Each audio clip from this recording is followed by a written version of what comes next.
Welcome to the Play Electric Bass YouTube channel. I'm super excited to bring you today's video about how to play bass like Justin Chancellor from the band Tool, and I'd like to thank this commenter right here for recommending this video lesson.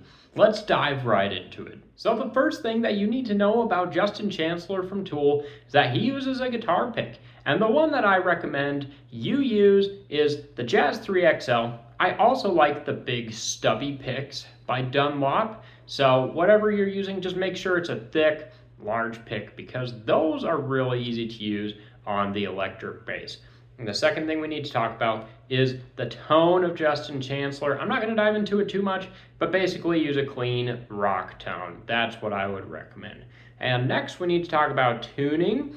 Justin Chancellor plays in drop D. And if you don't know what that means, it means that you're going to take your lowest string, your low E string, and you're going to tune it down a whole step to the note D. And now we're going to move on to using the high D string. So he uses the low D string and the high D, but for the most part, you hear him playing the high D string just because it's higher notes. And that's what the band Tool seems to prefer. So the first thing that we're going to learn on the D string is the D minor pentatonic scale. And that's going to look like this. We're going to have an open D note, then we're going to play 3 and 5, then we're going to play 7 and 10, and then we're going to play 12. Altogether, we have open, 3, 5, 7, 10, 12. And that gives you the D minor pentatonic scale, which is fantastic for writing Tool riffs. And now I'm going to tell you about two notes that Tool likes to add to this scale to make it more interesting. So the first one is the flat 6th note, and that's at the 8th fret. So you can play through your D minor pentatonic scale,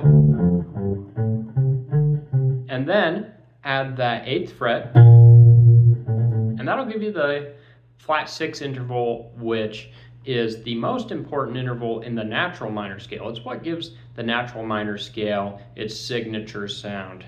And then the other cool interval you can add to your minor pentatonic scale is the flattened 2nd. And so you could play that at the 1st fret D or the 13th fret D.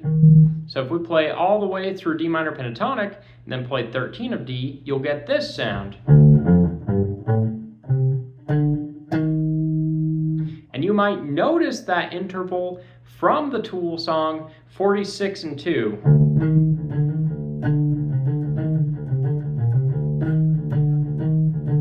And obviously I did a little bit of improvising right there, but I was just showing you how that flat 2 sounds in context. All right, now I'm going to show you the A minor pentatonic scale. And to play that, you played the exact same frets that you played on the D string, except now you'll play them on the A string. And what's great about A minor pentatonic is that all the notes from the A minor pentatonic scale exist in the D minor scale. And the D natural minor scale is the scale that Tool prefers. Excuse me.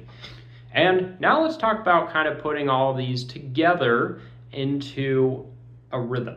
And so Tool uses very unique rhythms. They oftentimes employ unique time signatures or just unique groups of notes. 5 plus 7 equals 12, or they just play in 7/4 or 5/4. I mean, they use a lot of different odd time signatures. So if you're gonna write like Tool, you want to use odd time signatures like Tool. So if you don't know how to play in 7/4, for example, all you're doing is counting to 7. 1, 2, 3, 4, 1, 2, 3. And it's really easy to divide it like that, like I just did. 4 and 3 is 7. So for example, you could play something like this. 1, 2, 3, 4, 5, 6, 7. That'd be 12, open, 10, open, 8, 7, open. 1, 2, 3, 4, 5, 6, 7. 1, 2, 3, 4, 1, 2, 3, 1, 2, 3, 4, 1, 2, 3, 1, 2, 3, 4, 1, 2, 3. And that's kind of like a riff that Tool would write.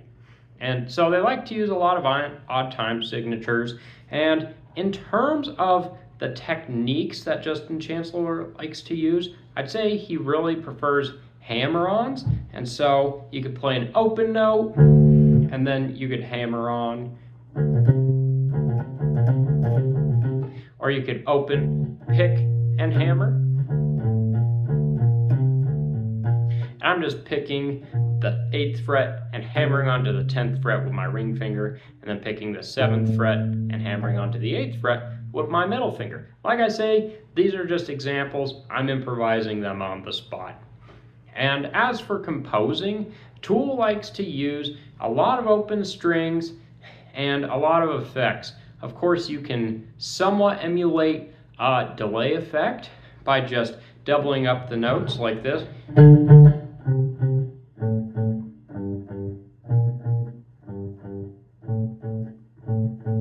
And then as for the open strings, practice your D minor pentatonic and your A minor pentatonic using open strings and descending like this. You could go 12 open, 10 open, 7 open, 5 open, and 3 open.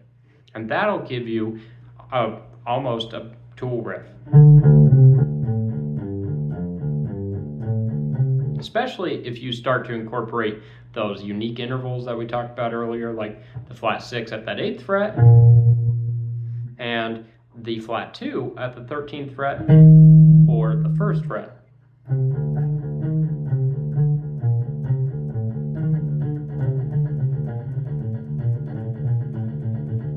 And they also like to use a lot of triplets in terms of rhythm, and so that means you have 3 notes per beat, essentially. So you'd have tripola, 1 and 2 and